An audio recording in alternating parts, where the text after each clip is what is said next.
अगला चरण। नमो अरिहंताणं नमो सिद्धाणं नमो आयर्याणं नमो उवजायाणं नमो लोये सवसाहुणं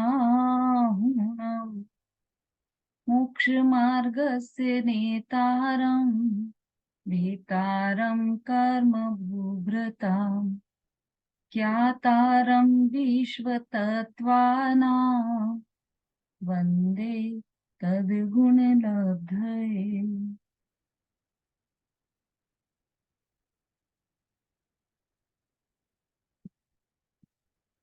तत्वार्थ सूत्र ग्रंथ चल रहा है हमारा।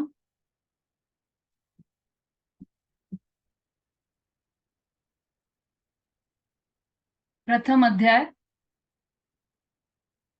मति ज्ञान की चर्चा चल रही है। अभी तक हमने मति ज्ञान की चर्चा की और मति ज्ञान की चर्चा हमारी कंप्लीट हो गई है, तो वो तो सबको अच्छे से समझ में आ गई है। अब इसमें से कुछ समझ में नहीं आया हो तो पहले आप प्रश्न पूछ लीजिए, फिर नहीं तो हम पूछेंगे यहाँ से। समझ में नहीं आया हो तो आप पूछ लीजिए, समझ में आ गया होगा तो हम पूछ लेंगे। संगीता जी। जय श्री हिंद दीदी। हम्म। अपने ये जो भेद पढ़े थे, एक भेद बहुविध, क्षिप्र अक्षिप्र, अनिश्रद निश्रद, आद्र उक्त अनुक्त, और इसमें एक अल्प और बहुत्व है ना। मतलब ये 10 ही हो रहे थे जो लिखे हुए हैं, वो भी 10 हो रहे थे। कल जिसने बोले तब भी 10 हो रहे थे, फिर मैंने कहा 11वां 12वां अल्प और बहुत्व है। अरे अल्प बहुत्व कहाँ है इसमें? फिर इसमें 11 12 क्या है? 10 तो है मेरे पास।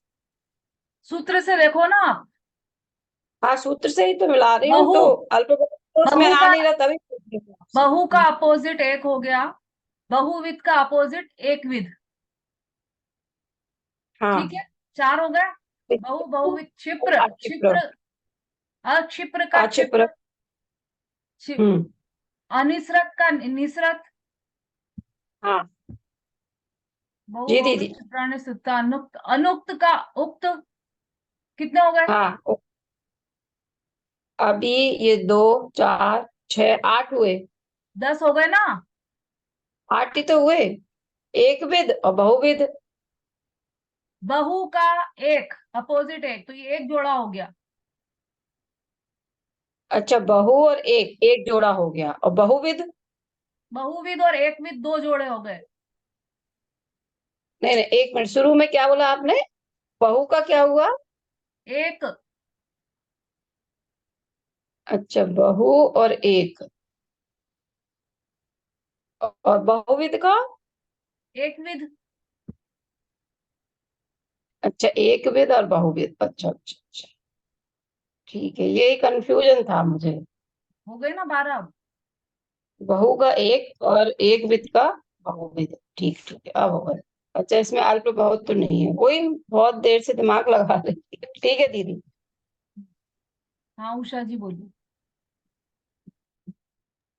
दीदी एक एक का अल्प भी बोला था, तो वो इसलिए उसका अर्थ अल्प, ये भी तो हाँ अभी ब्रैकेट में अल्प। हाँ हाँ ठीक है, तो भी 12 हो गए ना। तब भी 12 हाँ, हो गए। 12 तो। एक का अर्थ हाँ अल्प 12। भी लगाया तब भी 12 हो गए। ठीक है, वो आपका हाँ कहना 12 भी, हो गए। क्योंकि वो मात्रा और हम्म, संख्या की दो अपेक्षा से बताया था ना वहां पे। तो जैसे हाँ हाँ एक हाँ वस्तु हुई तो अपन ने की एक एक कपड़ा, ऐसा उसमें तो हम काउंट कर सकते हैं, हाँ। लेकिन 1 लीटर दूध तो एक दूध नहीं बोलेंगे उसको हम। कुछ दूध, ज्यादा दूध का अपोजिट कुछ दूध, ज्यादा पानी का अपोजिट कुछ पानी। इसलिए वो एक और अल्प दोनों उसमें आएगा। और उसमें दोनों आ जाए। बहु, बहु में दोनों चीजें हो गई, मात्रा भी और दोनों है। संख्या भी। हाँ, दोनों के लिए बहुत उपयोग हो जाएगा। ठीक है। हम्म। हो गया सबका क्लियर? अब पूछो हमें प्रश्न। अब इतना अच्छा क्लियर हो गया आप सबको तो फिर सही सही जवाब आने चाहिए, बिना देखे आने चाहिए और सही जवाब आने चाहिए आप सबके। हम्म। चलिए मति ज्ञान के ही संबंध में प्रश्न पूछ लेते हैं हम आपसे।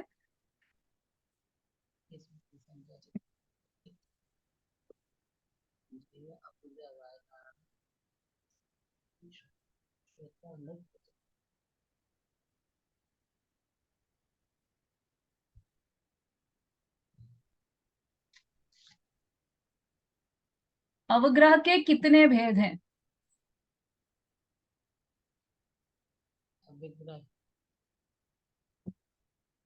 कुंद प्रभा जी।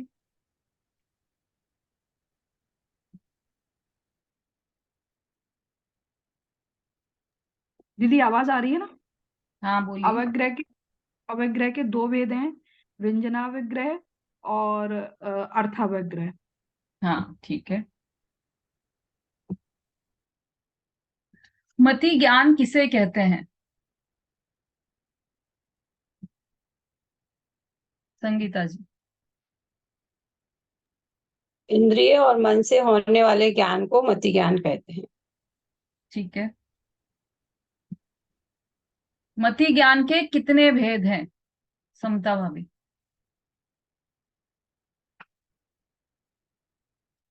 मति श्रुता अवधि और मना पर्याय केवलानी ज्ञानम। अरे आप हमेशा ये गड़बड़ करते हो। मति ज्ञान के भेद पूछे हैं। मति अ, कुमति। अरे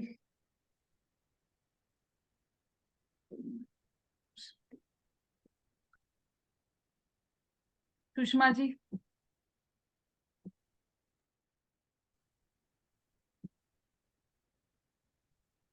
दीदी हो गया अनम्यूट?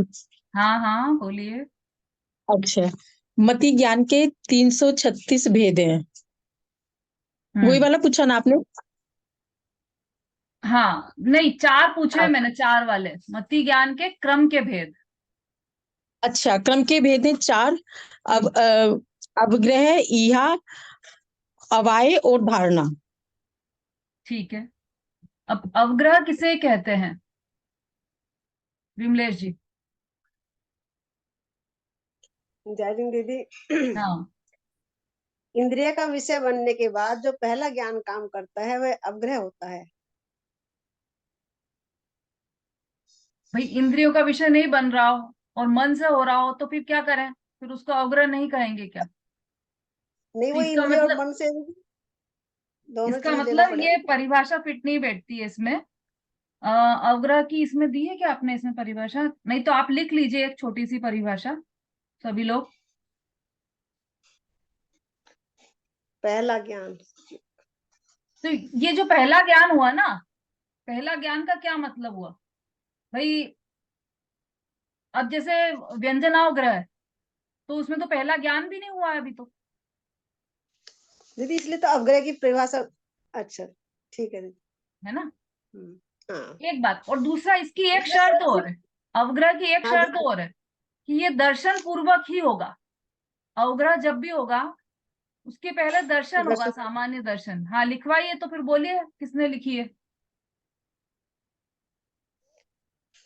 किसने भैया, किसने लिखकर भेजा है? संगीता जी कौन से वाले हैं?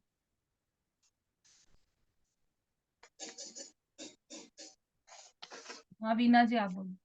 मैंने तो ऐसे ही बोल दिया।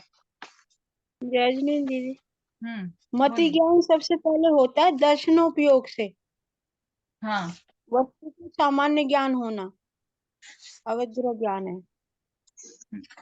ठीक है। मति ज्ञान के भेद फिर बताया, जैसे सफेद दिखाई दिया वस्तु देखी, नहीं अभी मतलब तो सिर्फ मैंने अवग्रह की परिभाषा पूछी है। जो मैंने लिखवाई है वो किसने लिखी है भाई? संगीता जी ने मैसेज किया ना, कौन सी वाली संगीता जी हैं? हाँ बोलिए। दीदी ये लिखवाया था आपने, चक्षु और चक्षु पूर्वक होने वाले सामान्य ज्ञान को अवग्रह कहते हैं। चक्षु अचक्षु पूर्वक होने वाले सामान्य ज्ञान को सामान्य ज्ञान को अवग्रह कहते हैं। एक मिनट, क्या है, बहुत सारे जिनवाणी ले ली है ना, तो उसमें भी सब में अलग अलग, मतलब थोड़ा थोड़ा डिफरेंट डिफरेंट है। एक सेकेंड।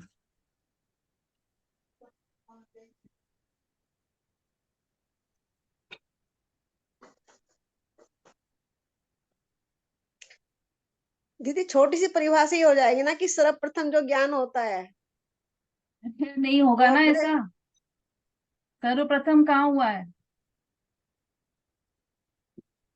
कि कुछ है व्यंजनाव दीदी ग्रह ये में सर्वप्रथम भी तो नहीं हुआ। स्पर्श से होता है दीदी, स्पर्श रसना घ्राण चक्षु को, चक्षु और मन से तो नहीं होता, स्पर्श रसना घ्राण और अभी कर्म ज्ञान से। पूरा हुआ ही नहीं है ना, बात तो ये है, ज्ञान तो हुआ ही नहीं है। मतलब आप ऐसा लिख सकते हैं कि चेतना में जो थोड़ा विशेषाकार भासित होने लग जाता है, उस ज्ञान को अवग्रह कहते हैं।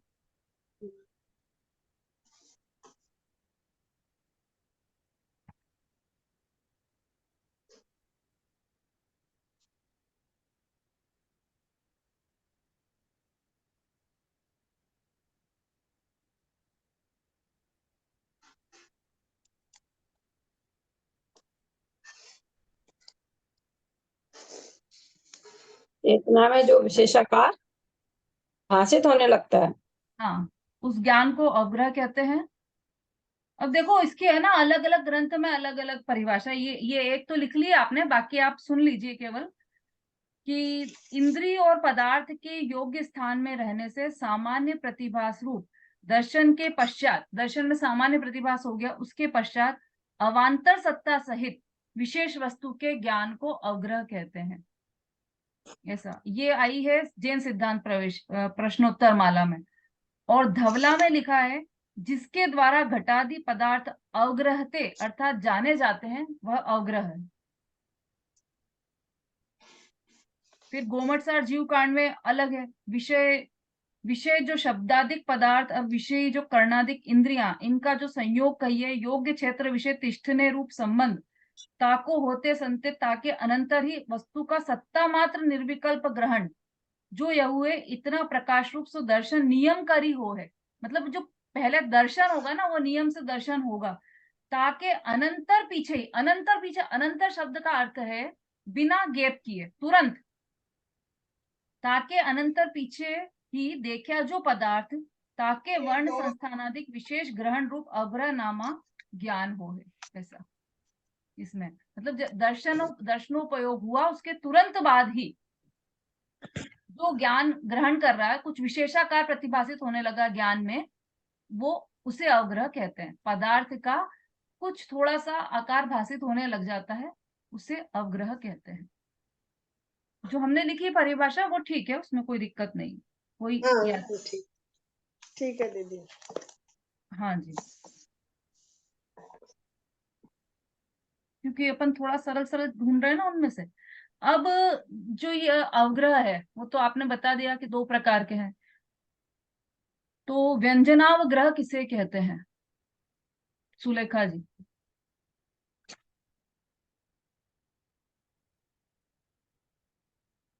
जय जैन दीदी, जो मतलब जो अप्रकट है। क्या ज्ञान? हम्म।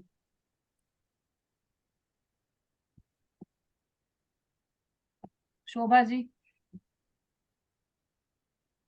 दीदी वो मैंने परिभाषा पूरी नहीं लिख पाई थी इसलिए मैंने इंग्लिश किया था। चेतना में जो विशेष, वो एक शब्द ही समझ में नहीं आया था। चेतना में जो विशेषाकार, विशेष आकार प्रतिभासित होने लग जाता है उसे अवग्रह कहते हैं। अब तो दूसरे पे आ गए हम, व्यंजनावग्रह किसे कहते हैं? अव्यक्त पदार्थ को जो जानने में आता है उसे व्यंजनावग्रह कहते हैं, अव्यक्त पदार्थ को। हाँ, ये बहुत बढ़िया। चक्षु और मन, ये चक्षु और मन के द्वारा बस बस होता है। बस इतना बहुत है। अव्यक्त पदार्थ को जानने वाला ज्ञान व्यंजनावग्रह है। अब सुलेखा जी आपका गलत क्यों था?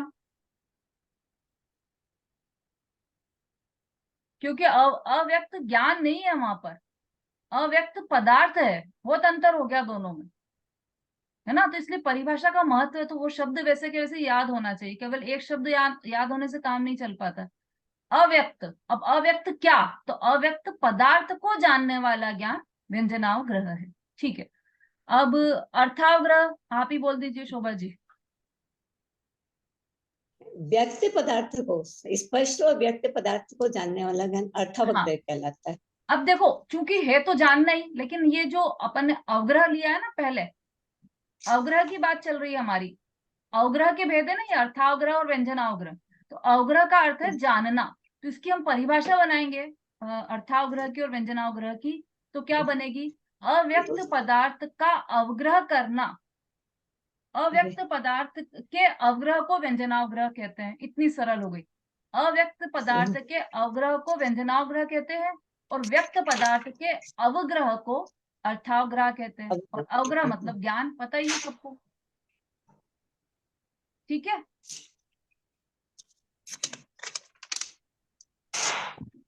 चलो, मुझे ऐसा लगता है कि पूछने के बजाय मैं थोड़ा लिखवाती भी जाती हूँ साथ में। मति ज्ञान किसे कहते हैं, ये तो बता ही दिया आपने। मति ज्ञान के एकार्थवाची नाम और उनका स्वरूप क्या है? मंजू जी।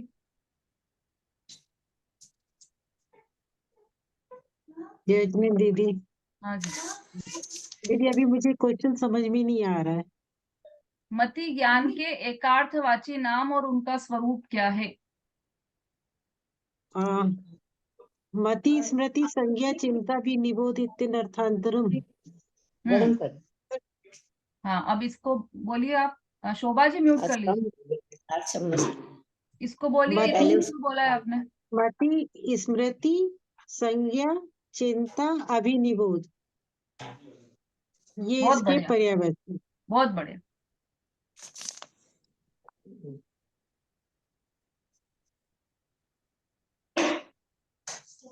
अब अवग्रह के पर्यायवाची नाम, अवग्रह मति ज्ञान जो है उसके पर्यायवाची नाम पता है क्या किसी को? विमलेश जी। मति ज्ञान के तो नहीं पढ़े दीदी। अर्थवाची पूछा आपने, एकार्थवाची पर्यायवाची एक ही होता है? हाँ, एक ही होता है। एकार्थवाची और पर्यायवाची एक ही बात है। दोनों का अर्थ है कि एक उनके जैसे अर्थ वाला। नहीं दीदी, आप बताइए, ये नहीं पढ़ा कभी। हाँ, तो देखो, इसको लिखने की जरूरत नहीं है, बस ऐसे ही सुन लीजिए आप। अवधान, सान, अवलंबना, मेघा, ये सुना सब तो है। अवग्रह के पर्यायवाची नाम है। ये धवला के आधार से अपन बात कर रहे हैं। ठीक है। अब अवग्रह के दो भेद हैं, व्यंजनावग्रह और अर्थावग्रह। तो उसकी परिभाषा आपने लिखी ली है सबने, दोनों की लिख ली है ना सबने? अनीता जी दोसा।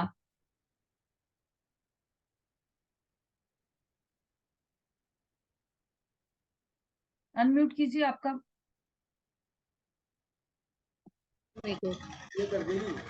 हाँ, हाँ अब दीदी, बोलिए। तुम्हारे। हाँ, अर्थावग्रह की क्या? परिभाषा क्या लिखी है आपने? प्रकट प्रकट अर्थाग्रह कहते हैं। प्रकट पदार्थों को जानना ही अर्थाग्रह कहते हैं। हाँ, ठीक है। प्रकट पदार्थ के अवग्रह को अर्थावग्रह कहते हैं। अवग्रह अर्थात जानना, एक ही बात है। ठीक है। अब मतलब सबने लिख लिया है ना ये अर्थावग्रह और व्यंजनावग्रह की परिभाषा। अब नेक्स्ट आ जाइए। व्यंजनावग्रह ज्ञान में कौन सी इंद्रियां निमित्त होती हैं?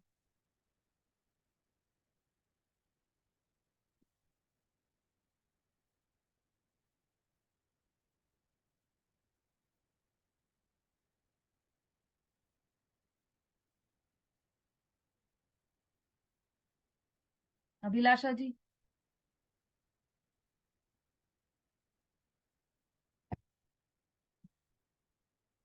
आवाज नहीं आ रही क्या मेरी? इसमें 4 इंद्रियां निमित्त चाहिए। हाँ जी, बोलिए।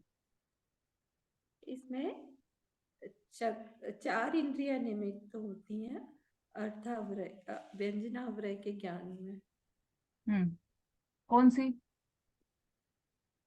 चक्षु को छोड़ के बाकी 4। हाँ, नाम बोलिए ना। स्पर्श, रसना, कर्ण और घ्राण। ठीक। अर्थावग्रह में कौन सी इंद्रियां निमित्त होती है?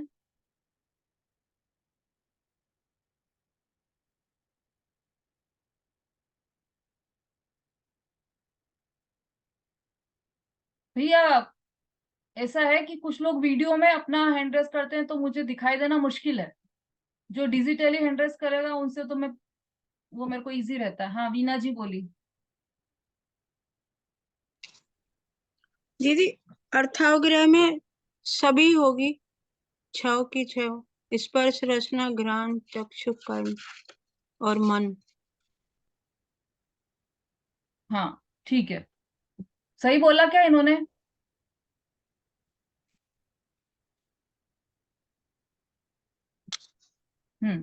ठीक है चलिए।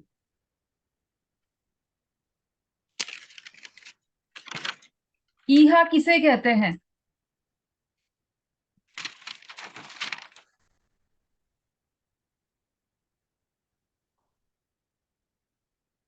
सरिता जी। जय जिनेन्द्र दीदी, इच्छा, अभिलाषा। हम्म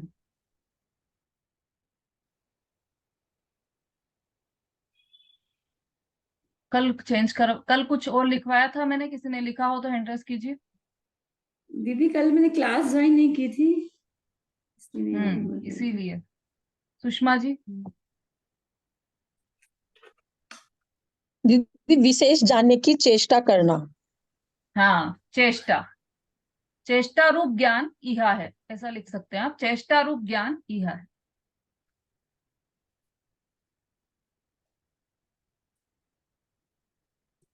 अवाय किसे कहते हैं? बोलो दीदी, बोलो। हाँ एक मिनट, बबीता जी।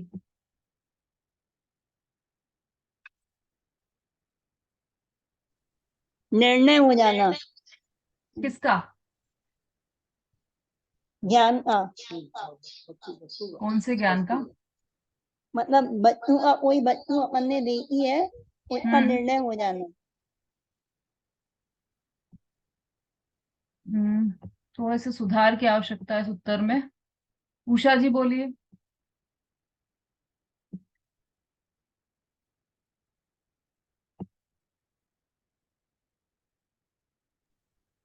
दीदी निर्णय रूप ज्ञान अब आया। क्या? निर्णय रूप ज्ञान जो होता है वो अब आया है। हाँ हाँ यही बोला बबीता जी ने भी, पर किसी का कुछ डिफरेंट आंसर हो तो वो हैंड रेस कीजिए, बाकी सब लोग हैंड्स डाउन कर लीजिए।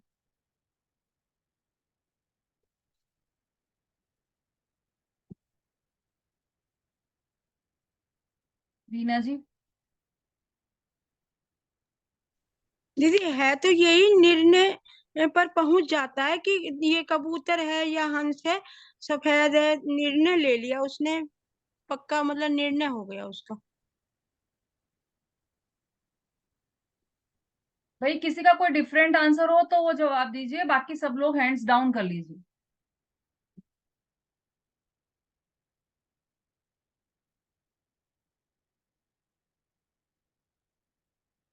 है किसी का? हैंड्स तो सबके ही खड़े हैं। राखी जी बोलिए।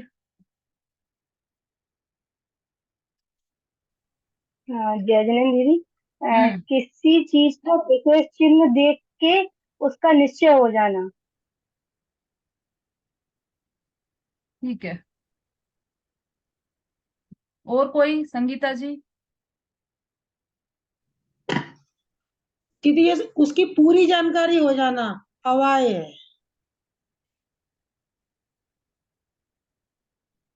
ठीक है, सबका यही उत्तर है क्या? चलो मंजू जी लास्ट। पदार्थ का निर्णय होना। ये तो बोल दिया ना सबने ही, शुरू से ही तो ये बोल रहे हैं, इसीलिए तुम बोल रहे हो कि जिसका कोई डिफरेंट हो उत्तर वो बोलिए बस। मुझे नहीं लगता कि किसी का डिफरेंट है। चलिए, इसमें बस एक एक बात ध्यान रखना है, उत्तर सबका वैसे सही है, लेकिन ईहा पूर्वक, ईहा से जाने हुए पदार्थ में यह वही है, ऐसा निर्णय हो जाना, ये अवाय है। क्योंकि अपन ने जब देखा था ना, जब इसकी चर्चा चल रही थी हमारी, अवग्रह के बाद ईहा, ईहा के बाद अवाय, अवाय के बाद धारणा, ऐसे होता है ज्ञान का क्रम। मति ज्ञान का क्रम ईहा, अवग्रह, फिर ईहा, फिर अवाय और फिर धारणा। तो जब ईहा होगी, जब अवाय होगा तो ईहा पूर्वक होगी, अवाय होगा तो ईहा पूर्वक होगा, और ईहा होगी तो अवग्रह पूर्वक होगी ईहा। तो हमेशा उसके पूर्व, और जब अवग्रह होगा तो वो किसके पूर्वक होगा? भाई ईहा है तो अवाय पूर्व, ईहा है तो अवग्रह पूर्वक होगी, तो अवग्रह किसके पूर्वक होगा? शोभा जी।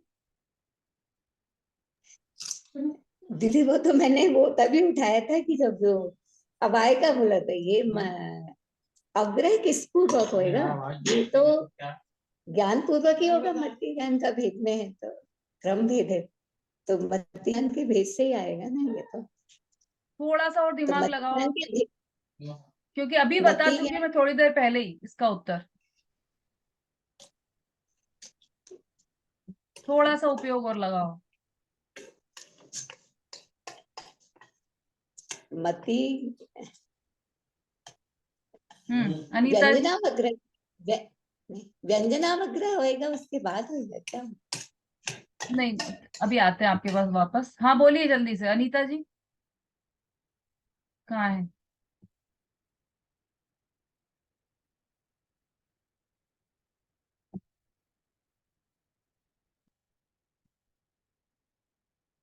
सुषमा जी। अब अवग्रह से पहले दर्शन होगा, उसके बाद अवग्रह होगा। बहुत बढ़िया।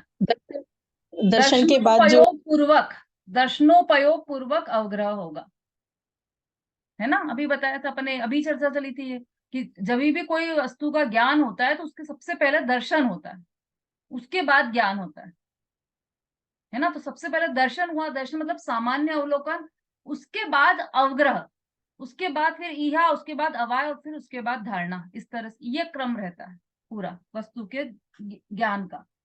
तो अवाय की क्या परिभाषा लिखी है आपने? ईहा पूर्वक जाने हुए पदार्थ में यह वही है, दूसरा नहीं, ऐसे ऐसे दृढ़ ज्ञान को अवाय कहते हैं। ईहा पूर्वक जाने हुए पदार्थ में यह वही है, दूसरा नहीं, ऐसा ऐसे दृढ़ ज्ञान को अवाय कहते हैं, या ऐसे निर्णयात्मक ज्ञान को, जो भी सरल लगे आपको वो लिख सकते हैं।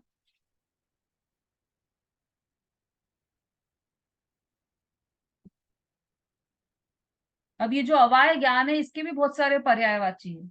व्यवसाय, बुद्धि, विज्ञप्ति, आमुंडा, प्रत्यामुंडा। अब इसके भी अलग अलग अर्थ हैं, समझना है। विमलेश जी मना कर रहे हैं कि भाई बहुत है इतना ही, अब नहीं समझना, और ज्यादा डिटेल नहीं करना। वही, इसके बहुत बहुत ज्यादा विस्तार है एक एक चीज का, तो अपन तो शॉर्ट शॉर्ट में लेते जा रहे हैं। तो ये अवग्रह देखा हमने, अवाय देखा, और इसके बाद धारणा। धारणा किसे कहते हैं?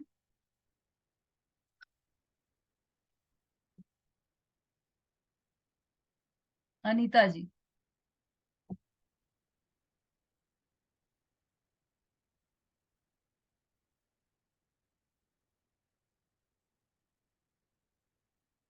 जल्दी अनम्यूट कीजिए भाई।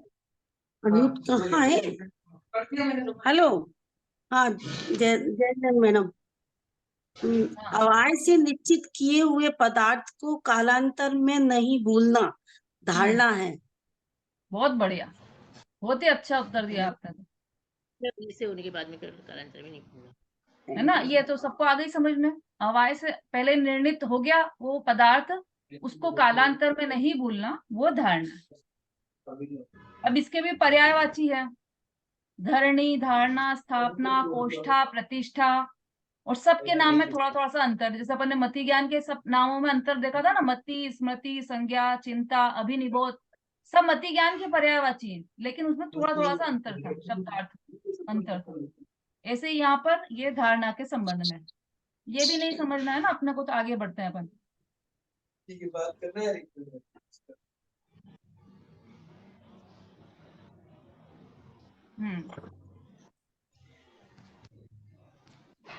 हाँ, सब लोग म्यूट कर लीजिए जरा अपना। मति ज्ञान के विषयभूत पदार्थों के कितने भेद हैं?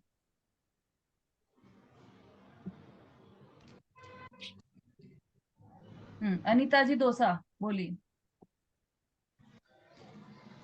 ज्ञान की क्या करना है? अवग्रह यह अवाय धारणा के 4 हैं।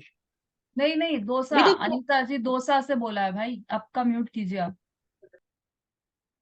हाँ अनीता जी दोसा जल्दी बोलिए। अवग्रह या अवाय धारणा। नहीं, प्रश्न क्या है मेरा? मति ज्ञान के विषयभूत पदार्थों के भेद। बहु बहुविध क्षिप्र प्राणी। हाँ तो बोलिए उनको। बहु बहुविध, एक एकविध, और क्षिप्र अक्षिप्र, और श्रित अनाश्रित, व्यक्त अनवक्त। और आश्रित आश्रित अनाश्रित। थोड़ा कंफ्यूज है। अलग अलग बोलते हैं, जैसे बहु बहुविध है, एक एकविध है, और क्षिप्र अक्षिप्र है, श्रित अनाश्रित है, और श्रुत अनुश्रुत है, अब अनुक्त और उक्त और अनुक्त है। और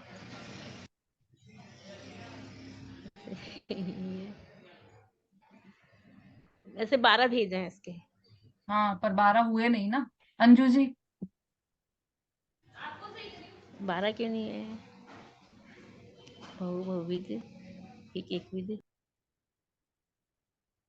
अनम्यूट कीजिए, अनम्यूट।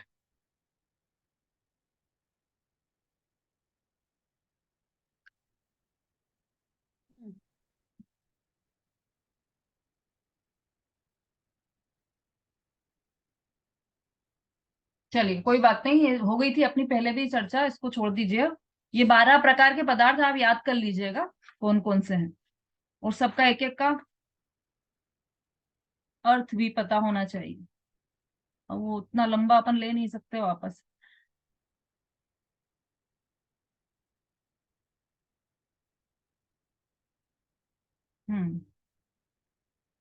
चलो इसमें से एक दो पूछ लेते हैं।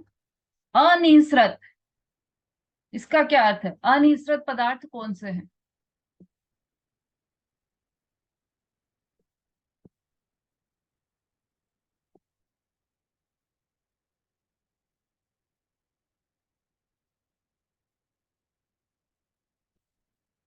अर्चना जी। गुण पदार्थ, जैसे कि हाथी को देखकर, हाथी की सूंड को देखकर अंदाज लगाना कि हाथी है। गुण पदार्थ। ठीक, अनिश्रित पदार्थ मतलब गूढ़ पदार्थ, या ये कहें कि एक भाग के ज्ञान से सर्व भाग का ज्ञान होना, ये है अनिश्रित ज्ञान। और निश्रित, निश्रित इसका उल्टा है, लेकिन फिर भी बता दीजिए। तो सरल हो गया। आरती जी बोलिए।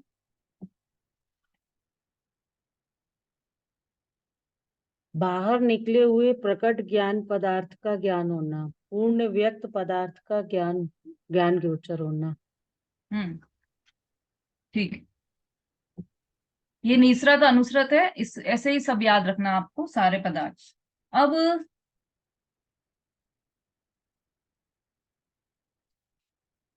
जो हमने मति ज्ञान